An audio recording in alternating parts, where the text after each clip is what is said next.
नमस्कार, मैं हूं आपके साथ सोनम राम। बुलेटिन में आपका स्वागत है। चलिए बुलेटिन की शुरुआत करते हैं। देहरादून के सहसपुर विधानसभा क्षेत्र में 1203 40 लाख करोड़ रुपए की लागत से सड़क चौड़ीकरण परियोजनाओं के दूसरे चरण का शिलान्यास किया गया। मुख्यमंत्री पुष्कर सिंह धामी ने मीठी बेरी से परवल होते हुए चांदनी चौक और परवल से विज्ञान धाम झाझरा तक सड़क चौड़ीकरण कार्य का शुभारंभ किया। इस चरण में किलोमीटर 1 से 10 तक की सड़क को चौड़ा और मजबूत बनाया जाएगा। सीएम ने कहा कि बेहतर सड़कें विकास की आधारशिला है। हर मानव को अपनाते हुए आगे बढ़े और एक आदर्श स्थान इस क्षेत्र का बने, सभी सुविधाएं इस क्षेत्र में बने। ये मिला जुला क्षेत्र है और मैं कहूँगा कि ये लघु भारत है। हर क्षेत्र के लोग इस क्षेत्र में निवास करते हैं और एक आदर्श इस क्षेत्र का हो, इसलिए हमारी सरकार थैंक यू पहुंचा दी। क्या कहेंगे अब ये जो जांच इस पूरे मूवी को लेकर के चल रही है, सरकार क्या कब जिस तक? प्रकार से 2004 में एक सेक्रेटरी ट्रस्ट नाम से जो ट्रस्ट बना है और उस ट्रस्ट के संचालक जिस प्रकार की उनकी गतिविधियां रही,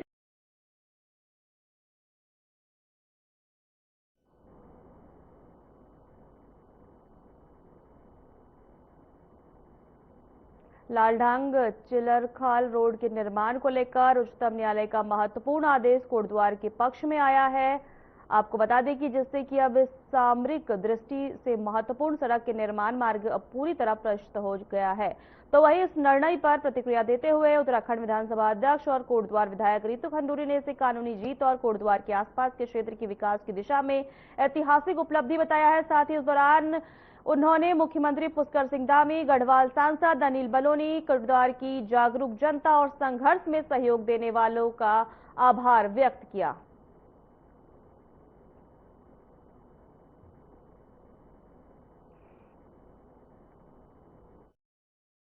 कोटद्वार वासियों को बहुत सारी बधाई, बहुत सारी शुभकामनाएं। आज मैं आपके पास एक बहुत ही अच्छी खबर लेकर आई हूँ।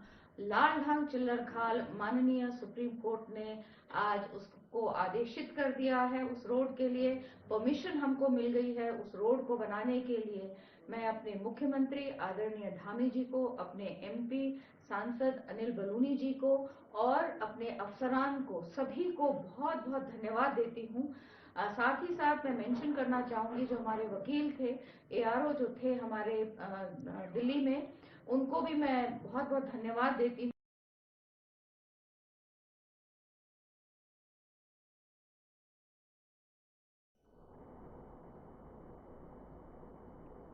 मुख्य सचिव आनंद बर्धन की अध्यक्षता में सचिवालय में व्यय वित्तीय समिति की बैठक का आयोजन किया गया, जहां इस दौरान बैठक में विभिन्न विभागों के योजना प्रस्तावों को वित्तीय स्वीकृति प्रदान की गई। आपको बता दें कि इस मौके पर मुख्य सचिव ने सभी संबंधित विभाग के उच्च अधिकारियों को निर्देश दिए हैं। निर्माण कार्यों के साथ ही अन्य संबंधित प्रस्तावों के क्रियान्वयन की समय सीमा निर्धारित कर कार्यों की गुणवत्ता पूरा कराना सुनिश्चित किया गया है।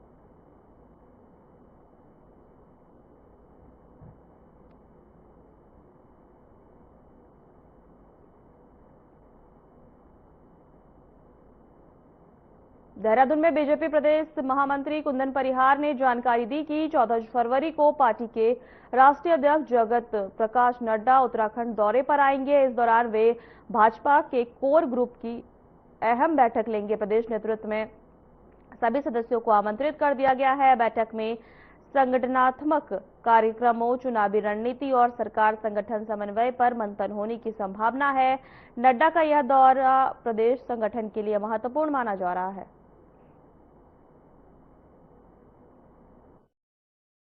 हमारे 14 तारीख को निवर्तमान राष्ट्रीय अध्यक्ष और केंद्रीय स्वास्थ्य मंत्री आदरणीय जगत प्रकाश नड्डा जी इस उत्तराखंड में आ रहे हैं और एक कोर ग्रुप जो हमारी बीजेपी की है, उस कोर ग्रुप के साथ उन्होंने बैठने का निर्णय लिया है और हमने सभी कोर ग्रुप के जो हमारे सभी सदस्य हैं उनको उस बैठक के लिए आमंत्रित किया है, क्योंकि ये राष्ट्रीय अध्यक्ष जी के पश्चात एक नियमित बैठकें हैं और उसी क्रम में माननीय नड्डा जी यहाँ पर आ रहे हैं, जो हमने अभी तक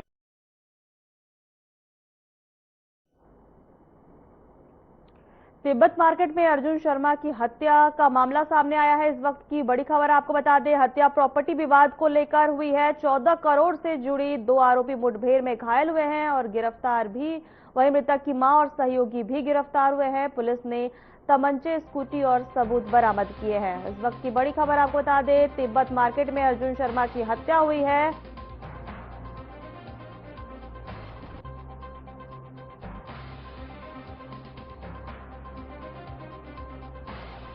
तिब्बत मार्केट में अर्जुन शर्मा की हत्या हो गई है।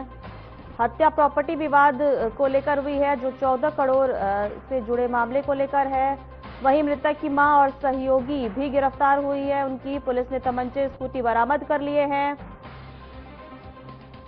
तिब्बती मार्केट में अर्जुन शर्मा की हत्या प्रॉपर्टी विवाद को लेकर, 14 करोड़ रुपए की विवाद को लेकर हत्या। 2 आरोपी मुठभेड़ में गए हैं। वहीं मृतक की मां को गिरफ्तार किया गया है।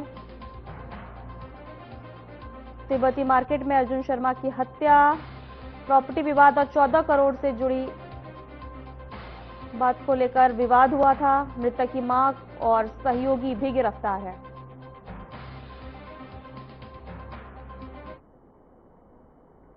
वहीं दूसरी खबर की ओर बढ़ते हैं। कांग्रेस पार्टी ने स्वराज आश्रम हल्द्वानी में राजभवन घेराव को लेकर एक अहम बैठक आयोजित की है, जहां इस बैठक में नेता प्रतिपक्ष यशपाल आर्य सहित कई वरिष्ठ नेता और कार्यकर्ता मौजूद रहे हैं। बता दें कि इस मौके पर बैठक में 16 फरवरी को देहरादून में प्रस्तावित राजभवन घेराव कार्यक्रम की रणनीति पर चर्चा की गई। इस दौरान पूर्व प्रदेश अध्यक्ष प्रीतम सिंह ने कहा कि सरकार जो है, राज्य सरकार नीतियों के खिलाफ जनता में भारी आक्रोश है।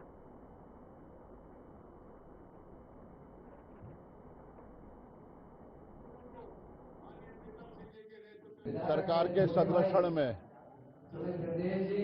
जो अपराधी हैं, माफिया हैं, वो बेलगाम हो चुके हैं। डर भय खत्म हो चुका है और एक लगातार एक गठजोड़ बन चुका है अपराधियों का और प्रशासन का, और सरकार का संरक्षण है। भ्रष्टाचार सारी सीमाएं ध्वस्त हो चुकी है। कानून व्यवस्था नाम की प्रदेश में चीज नहीं है। राष्ट्रीय नेतृत्व ने निर्णय लिया है कि हम उत्तराखंड राज्य के अंदर सरकार को घेरने का काम करें। सरकार जिस तरीके से काम कर रही है उससे आम जन जो है त्रस्त है। आप देख लीजिए, कानून व्यवस्था पूरी तरीके से ध्वस्त है, इस पर सरकार मौन है।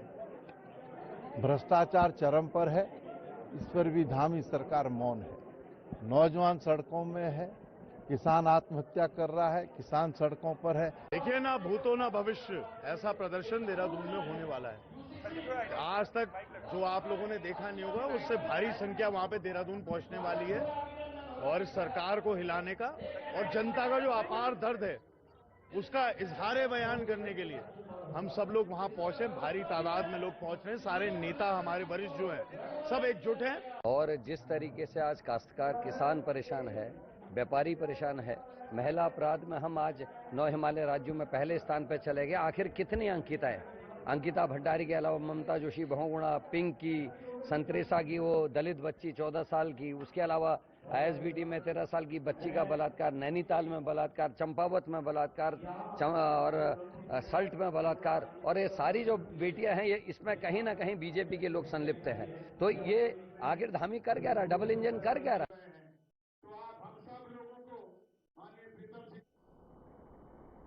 देहरादून में कर्णप्रयाग विधायक अनिल नौटियाल ने कहा कि उत्तराखंड सरकार गैरसैंण को स्थायी राजधानी बनाने की दिशा में अहम कदम उठा रही है।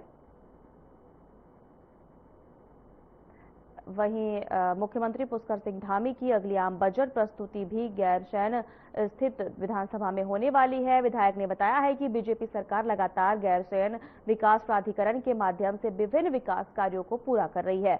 इस कदम से गैरसैंण के अस्थायी राजधानी घोषित करने की मांग को बल मिलेगा। क्षेत्र के बुनियादी ढांचे और प्रशासनिक सुविधाओं में सुधार आएगा।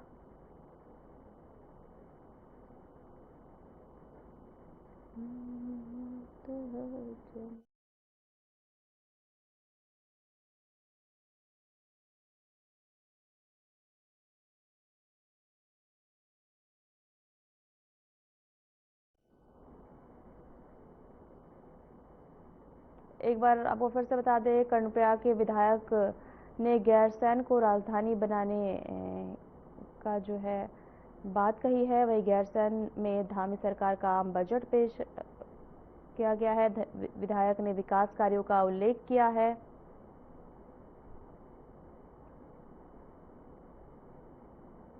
एक बार आपको फिर राजधानी देहरादून में अपराधियों के हौसले बुलंद होते नजर आ रहे हैं। राजपुर रोड स्थित सिल्वर सिटी मॉल के पास जिम से लौट रहे प्रॉपर्टी डीलर विक्रम शर्मा को 3 अज्ञात हमलावरों ने गोली मारकर उनकी हत्या कर दी है। घटना के बाद क्षेत्र में दहशत का माहौल है। वहीं सूचना मिलते ही पुलिस प्रशासन मौके पर पहुंच गया और जांच शुरू कर दी गई है। हमलावरों की तलाश में आसपास के सीसीटीवी फुटेज जो है खंगाले जा रहे हैं। वहीं एसएसपी देहरादून पुलिस जो है मौके पर पहुंची। यहां पूरा हादसा आवाज से बेमुश्किल से कुछ ही मीटर दूरी पर सिल्वर सिटी मॉल के जिम के बाहर हुआ है, जिससे पुलिस पर कई सवाल खड़े हो रहे हैं।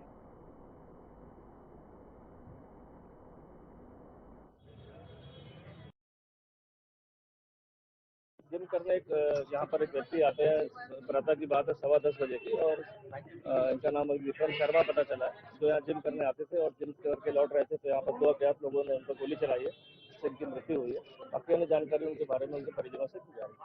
सर अभी तक कुछ पता लगा कहाँ की थी क्या? ये सूचना क्योंकि अभी प्राप्ति हुई है, अभी टीम हमारी पहुंची है यहाँ पर, तो फोरेंसिक टीम में सारी चीजें। तो देखिए, अभी एक व्यक्ति विक्रम शर्मा नामक व्यक्ति ये यहाँ से जिम से आ रहे थे और जिम के बाद में ये करीबन 10:15 के लगभग कुछ अज्ञात हमलावर थे।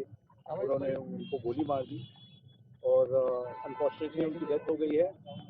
हमारी एफएसएल की टीम यहाँ पे विजिट कर लिया है और साथ में से पूरी एसटीएफ भी यहाँ पे इसकी जांच कर रही है।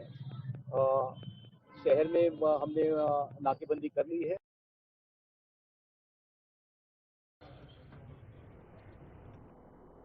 दो 2027 के विधानसभा चुनाव को लेकर उत्तराखंड में सियासी हलचल तेज हो गई है, तो वहीं कांग्रेस ने अपनी तैयारियों को लेकर बड़ा दावा किया है। पार्टी का कहना है कि पूरी मजबूती से रणनीति के साथ चुनाव मैदान में उतरेंगे हम, जिस पर कांग्रेस के वरिष्ठ नेता, विधायक, सीईसी सदस्य और प्रदेश चुनाव अभियान समिति के अध्यक्ष प्रीतम सिंह ने कहा कि वर्ष 2027 को लेकर चुनाव को लेकर कांग्रेस ने अपनी तैयारियां पूरी कर ली और संगठन बूथ स्तर तक मजबूत किया जा रहा है।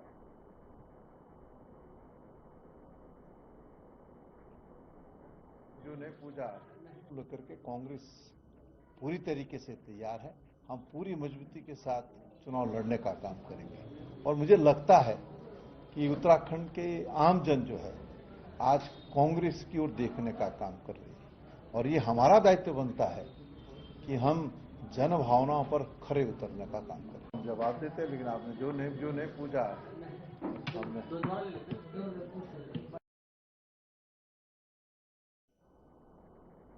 वक्त हो चला है छोटे से ब्रेक का।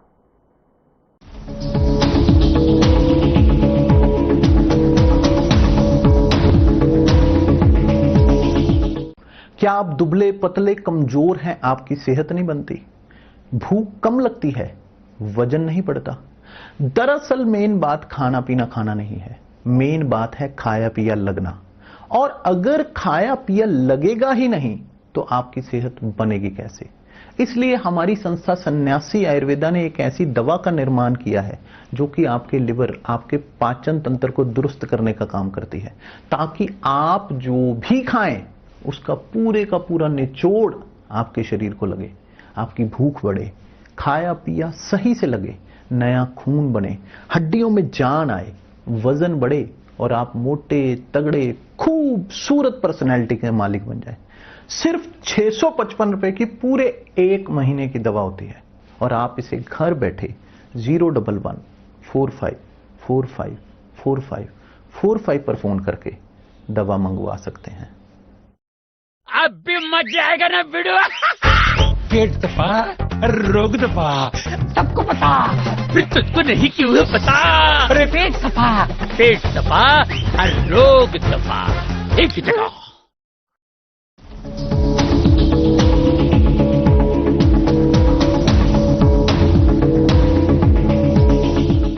ब्रेक के बाद आपका आपका स्वागत है। खबरों में आगे बढ़ेंगे। सिट्टू के बैनर तले आंगनबाड़ी कार्यकर्ता, आशा वर्करों और भोजन माताओं और अन्य कामगार संगठनों ने भारत बंद का समर्थन करते हुए थराली देवाल तिराहे से तहसील मुख्यालय तक रैली निकाली, जहां इस दौरान रैली में उप जिलाधिकारी के माध्यम से राष्ट्रपति को 17 सूत्रीय ज्ञापन भेजा गया। बता दें कि इस दौरान ज्ञापन में सिट्टू ने भारत सरकार द्वारा बनाई गई श्रम विरोधी 4 श्रम संहिताओं को निरस्त करने और पुराने कानूनों को बहाल करने की मांग की।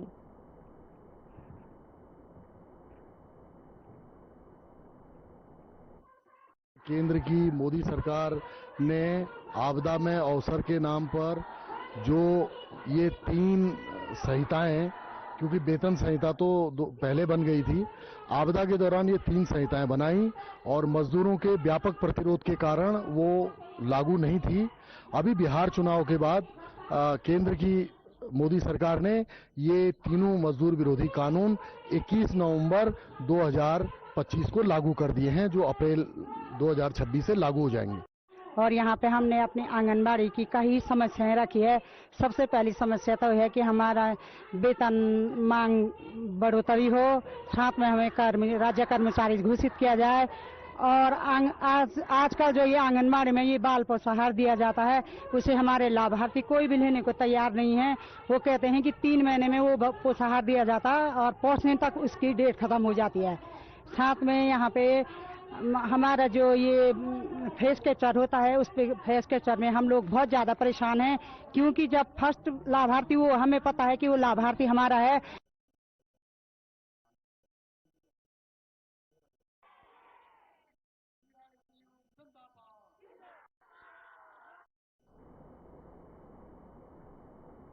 महाशिवरात्रि के मौके पर श्री केदारनाथ धाम के कपाट खुलने की तिथि की घोषणा की जाएगी, जिसकी तैयारियों में रुद्रप्रयाग जिला प्रशासन भी लगा हुआ है, जिस पर रुद्रप्रयाग के डीएम प्रतीक जैन का कहना है कि तैयारियां पहले से ही चल रही है, लेकिन कपाट खुलने की आधिकारिक तारीख का ऐलान होने के साथ ही इसमें तेजी आएगी।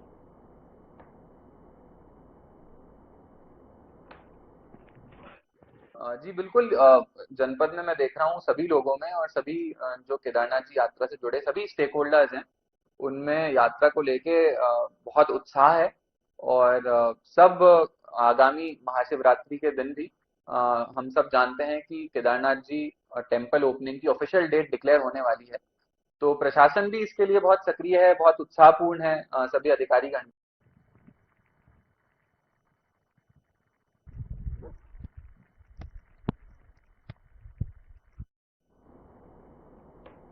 देहरादून में मुख्यमंत्री पुष्कर सिंह धामी ने power transmission corporation of Uttarakhand limited पिटपुकुल की समीक्षा बैठक में बिजली चोरी और वितरण हानि का 0 टॉलरेंस के निर्देश दिए हैं। सचिवालय में आयोजित बैठक में एडीबी व नॉन एडीबी परियोजनाओं की घोषणा और पोषित योजनाओं की समीक्षा की गई है। वहीं आपको बता दें कि ग्रीष्मकालीन सीजन से पहले तैयारियां सुनिश्चित करने को कहा गया, साथ ही पिटकुल व यूपीसीएल की अप्रैल परियोजनाएं शुरू करने के निर्देश दिए गए हैं।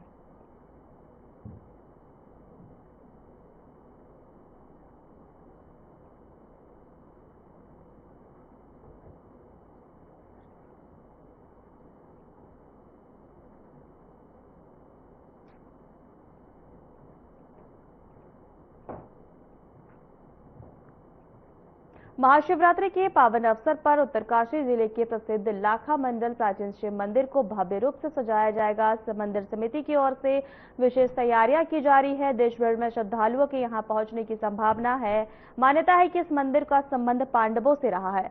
मंदिर समिति के अध्यक्ष सुशील गौड़ ने अनुसार लाखा मंडल की महिमा केदारनाथ, बद्रीनाथ, हरिद्वार की तरह विशेष मानी जाती है। माना जाता है कि निसंतान दंपति शिवलिंग पूजा कर जो है आशीर्वाद मिलता है संतान का। 15 फरवरी को महोत्सव आयोजित किया जाएगा।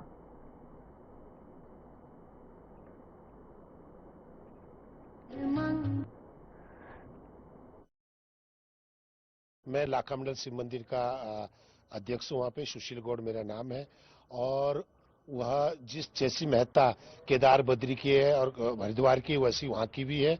और वो पांडव कालीन है। वहाँ 1 सेंचुरी से लेकर और 12वीं शताब्दी तक के अवशेष है और 5th सेंचुरी से और 8th सेंचुरी के बीच आदि शंकराचार्य ने बद्री और केदार का पुनर्निर्माण किया था और वो पांडवकालीन है और अभी कुछ एरिया उसका जो है ASI के अंडरटेक है और कुछ समिति के अंडर में है और वहां पे शिवरात्रि की ये तैयारी है कि पूरे भारतवर्ष में ही वो एक ऐसा मंदिर है कि निसंतान दंपति जिनकी कोई संतान नहीं होती अगर एकाग्र होकर वहां पर शिवलिंग में पूजा करे पूरी रात को तो उनको संतान की प्राप्ति होती है।